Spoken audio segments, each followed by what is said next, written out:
Hello? Can everybody hear me? Okay, I'll take that as a good sign. All right, good afternoon, everybody. Thank you for coming to my presentation on DataMapper Adapters. And thank you to RubyKaigi and everyone who's worked so hard to put it on to have me here. Okay, to get started, a little bit about me. My name is Josh Moore. I work for Optimis International. We make physical therapy management software. We're a distributed team, and I'm part of the Taiwan branch. You can find me, my code, my blog, Twitter, none of which has been updated recently since I've had my first child, but something I'm trying to get back to doing. I know I speak very quickly, especially when I'm nervous, and rooms full of people like this one make me nervous. So I'm going to try to speak slowly. But if you notice that I'm starting to speak faster and you can't understand me, please feel free to wave your hand, say something, just let me know and I'll try to slow down. I'll try especially hard for the translators because I speak Chinese but not Japanese, sorry. And so I've had to translate before, and I know it's very hard to translate when someone's speaking very quickly. But enough about me. What I'm going to be talking on today is the little bit of Ruby code that stands between the DataMapper ORM and any back-end data store. So this isn't really going to be a presentation about how to use DataMapper or about any specific back-end repository. It's how to connect the two together. So I've already gone over, it's not about DataMapper. I'm going to use mostly code examples. And why am I doing this presentation? I got started working with DataMapper for a project that I was working on in the past. And I was looking into building a custom adapter for it, but I couldn't find any documentation on it. So this presentation is essentially the results of me digging through DataMapper source code and trial and error. So I thought I would share with people so that they wouldn't have to do it if it's something you want to do. Okay. So even though I'm not talking about DataMapper, there will be a couple instances where I need to show some DataMapper code to make it a little clearer what I'm talking about. When I do that, I'll be using these two models. They're pretty simple, they have a relationship to each other. So if you see DataMapper looking code, just remember I'm referencing these models. Also, because I'm using code, there are places in the presentation where I know the code is either stupid or not very good, but I left it that way for simplicity in the presentation to fit it all in the slides. So when you see the little dog bird saying, you know that I know what I'm doing is stupid, but I left it there for simplicity. Lastly, a few terms that DataMapper uses. A model is often referred to as a resource. Fields and properties are kind of interchangeable. I mean an attribute on a model. And when I say a repository, I'm just referring to whatever back-end storage system you're using. In this presentation, I'll be using MongoDB as an example, but what I talk about should be applicable to most backends available. All right. So what does it actually take?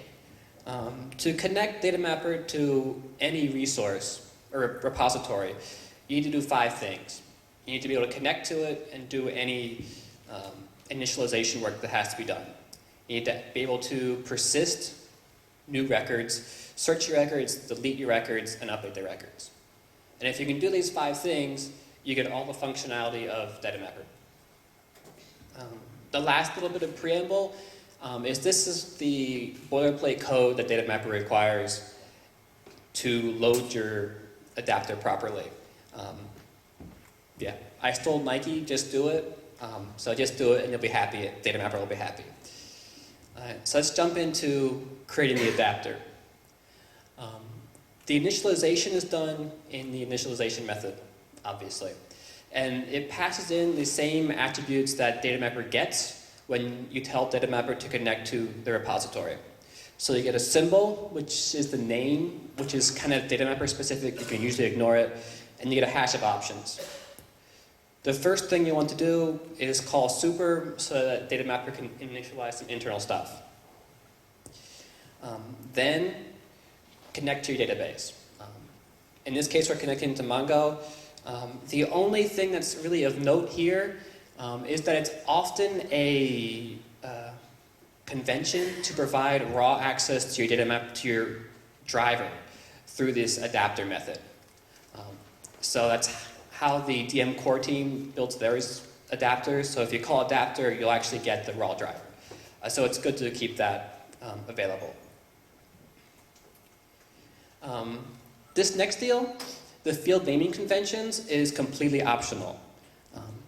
DataMapper provides a very sensible default here, but if you need to modify this for your for your repository, this is how you do it.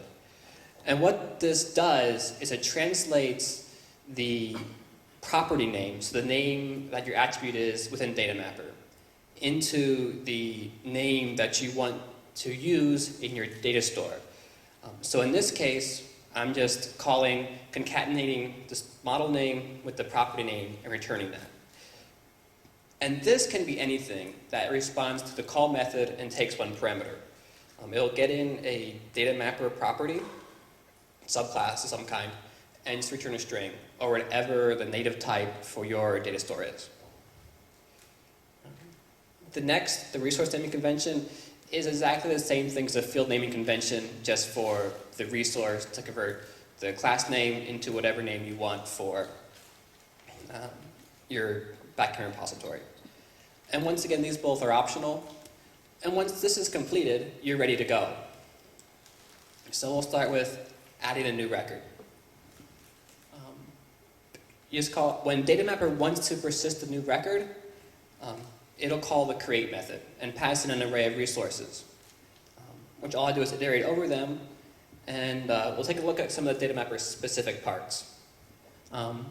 First off, I know that this is a stupid thing to do, which we'll get into later, but this initialize serial method is available for any place you want to create an incremental primary key. So essentially, when you have a primary key that goes from 1, 2, 3, 4, the initialize serial method will initialize that value for you in your resource.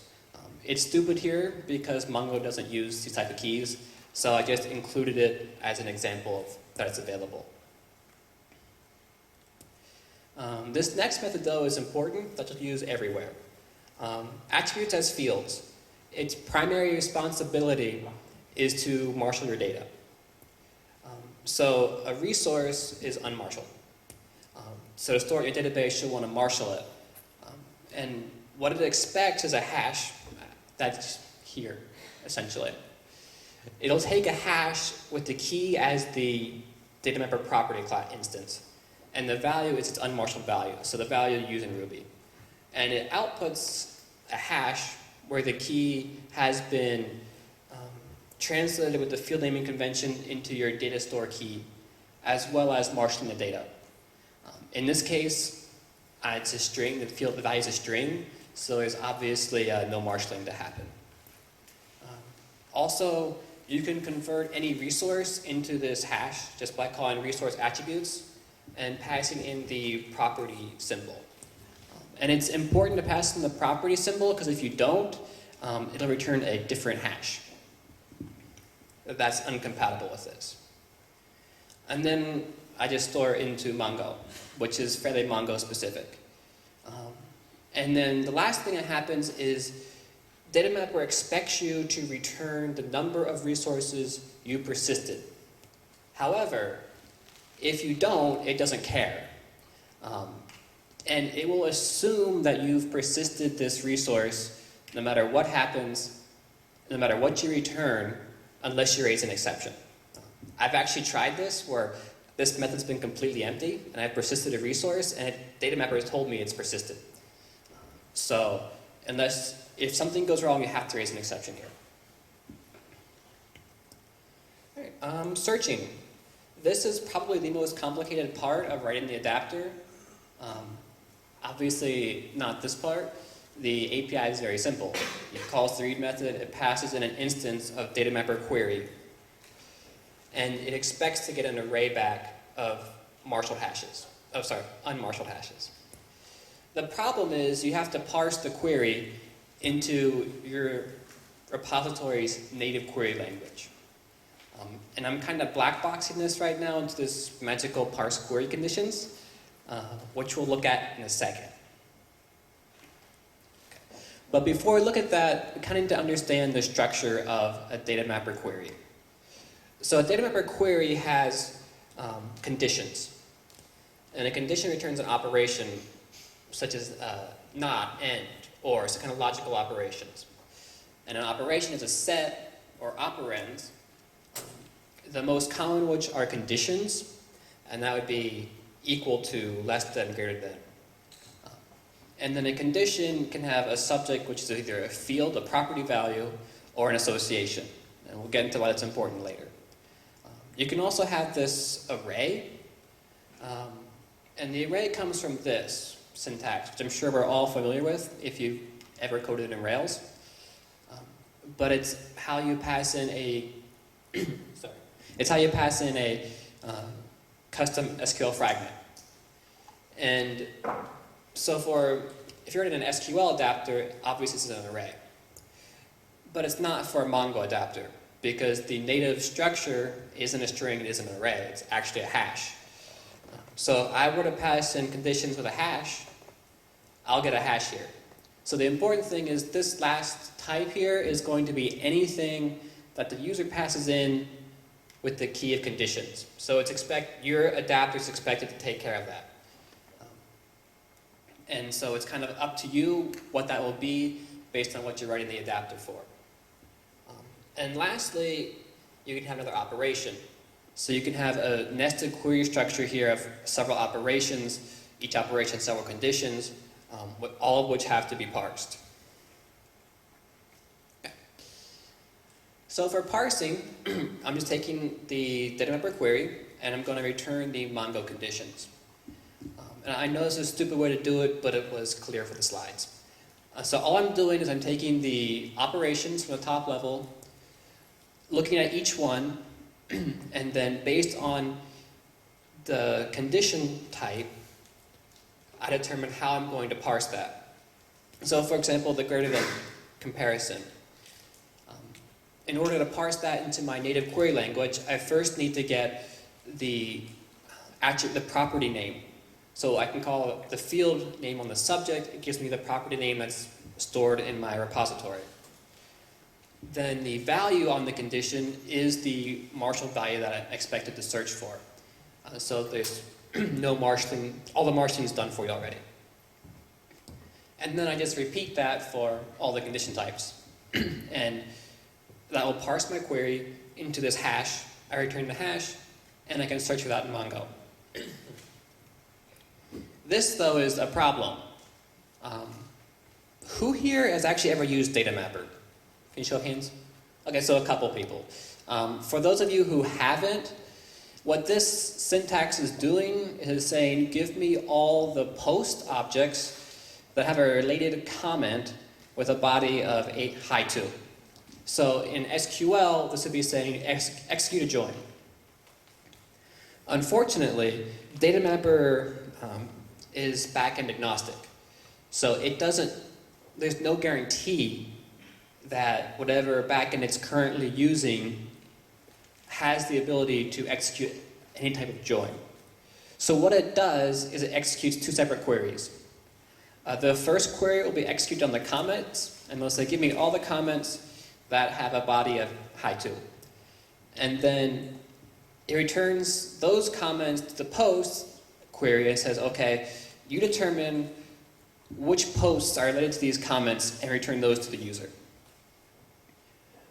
So to parse this, the comments query is parsed just like we saw before. However, the post query is a little bit different. And the difference is starts here. The subject is this relationship type. Now in this case, I'm only testing for one relationship, and you should be testing for all our relationships available, but for simplicity in the code, I'm just showing one here. And if it's an instance of this type, then there's a couple things are a little more complicated. First off, I grab out the two keys. So I grab out the parameter on the post model, which is the parent key, which is the post part of the join, and the parameter on the child model, so the comments model, which is the corresponding part of the join. And notice here for the parent, I'm grabbing the field name, so the name that is used within the database. And for the child, I'm grabbing just the regular name, or the name that's used by Ruby and DataMapper. And then what I do is I say, okay, I'm going to search on the primary, or the parent key, sorry, and make sure it's inclusive with this array of IDs. Now, I kind of lied a little bit before, sorry. Value is not always marshaled. If it's an association, this is the one time where value is not marshaled, and the actual value will be an array of resources. So in this case, it's an array of comments, and you're expected to convert that array of comments into something that your data store can use. So in this case, I'm just sending the child key method to each one of those resources, collecting the IDs in a hash, and that's what I'm searching on. So with this structure, I can now parse every type of query on the first level, meaning that if it's a nested query, I haven't taken care of that. But other types of queries are finished, and this will work successfully. These two slides are really just for references if anyone wants to look at the talk later on. It just shows all the operation classes and all the condition classes. And that's basically it for searching. With the one exception that there's nested operations, which I didn't cover. I didn't want to take the time here, and there are no new techniques from what I've showed already. You write a recursive function to do it. The last part here that isn't applicable to Mongo, but is probably applicable in other places, is if you're writing this adapter for a repository that doesn't have its own search language. DataMapper provides this functionality for you by just saying, pass in every instance of that model, so every stored record of that model, into the filter records method, and then it'll handle the filtering for you. It's inefficient, but if you have no other choice, it's the best alternative. All right, next on to deleting. And deleting is really simple. It gets a DataMapper collection object, just call query on that object. It'll return a DataMapper query object like we've parsed before. Parse it, and then you're on your own for however your resource deletes it, go and do that. The only thing is expected to return the number of items you delete. But once again, DataMapper doesn't care what you return unless you raise an exception. It assumes you've deleted the records properly. Update is essentially the same as deleting, except you'll get the changes in an unmarshaled hash. So use attribute as field method that we talked about earlier to convert them into the marshal data for your repository. And once again, raise an exception if something goes wrong. And those are basically your 5 operations to take care of. Lastly, this is something that no one does, really, correctly in DataMapper adapters. So if you write one, please be kind and log. The DataMapper core team, for all the adapters that they're responsible for, they will log every time they send a command to their repository, they log it on the info level. So whenever you do something to the repository, try to make sure you log what you're doing on the info level so that if a user has a problem, they have some chance of being able to debug it without looking through your code. All right, now we could stop here. And we can stop here because we've completed 80% of the functionality. With what we've taught, if you do what we've talked about, then DataMapper will work successfully. DM core works, all of its related functionality works. However, there's always something, there's something usually unique about your data store that you want to take into account for your resource, in your repository. So in this case, we're going to look at the key method. In Mongo, it provides a BSON ID for every object. And wouldn't it be nice if, when we call the key value or the key field on a repository or a resource, we return that. Now the key is just a shortcut. It'll return the values of all the primary key fields for this resource. But right now it doesn't do that. It'll just return an empty string essentially. So to make this happen, we'll create a model extension. So we'll extend the model class. And DataMapper provides a nice way to do this, which once again is a lot of boilerplate code. The only custom code I added here was this. I'm adding this property _ID to map to the BSON ID. And this is what it looks like when you use this extension on a model. Pretty straightforward. The catch is it still doesn't work. It now returns the empty string. And it returns the empty string because this is the default value. Because without a default value, DataMapper will not save your resource. Because before you can save a resource, the key values all have to be set. So in order to make this work, we have to go back to our create method and modify it a little bit. So we get our fields and we marshal the data. Then the first thing we do is we delete whatever default value we set for the ID. After which, we save that ID to our resource. And then, lastly, the key value is cached by the DataMapper. And so if it is cached, you want to remove it so that next time you call key, it's rebuilt.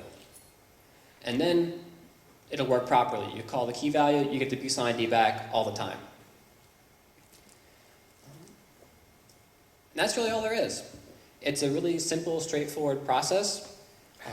The couple things I didn't cover in this presentation is aggregation. If you want to take advantage of the DM aggregates gem, it requires some special methods on your adapter, which I didn't talk about. I've already talked about the logging. And lastly, native types. DataMapper ships with data types that are essentially SQL native data types. So if your repository supports more or less, you'll want to change the native types to be compatible with your backend. All right. That's it. Any questions?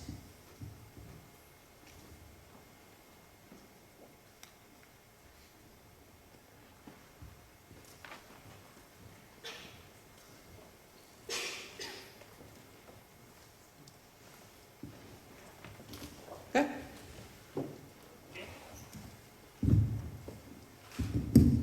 はい、それでは質問も以上なので、終わります。ありがとうございました。